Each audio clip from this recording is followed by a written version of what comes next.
میتونید درصد خطاهای خودتون رو کاهش بدید،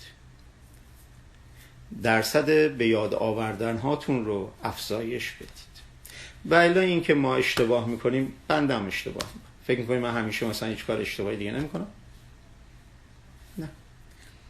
ولی یاد گرفتم که اگرم یه اشتباهی کردم، اگر قابل عذرخواهیه میرم عذرخواهی میکنم، اگر قابل جبرانه میرم جبرانش میکنم، اگر و اگرهای دیگر.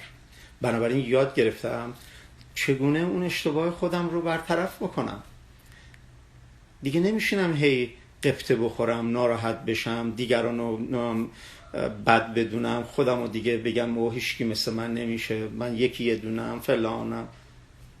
این داستان ها رو هی رو داستان میگذاریم، مشکل رو مشکل میگذاریم. برای همین مثل پوست گردو بعضیامون مشکل داریم، یا پوست نارگیل به قول خدا بیامرز پدرم بعد از 6 ماه وقتی که تونست از انرژی چاکرای 7 اونطوری که باید بتونه استفاده کنه،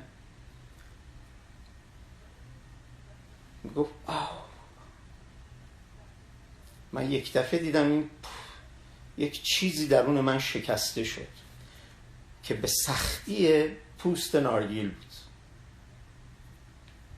در درون بعضی از ماها یه سری مسائل به قدری قطری پیدا کردن، به قدری صفر شدن که مثل پوست نارگیل صفره، ولی به محض اینکه بشکونیش اون مایه سفید رنگ خوشمزه توش رو میتونید ازش استفاده.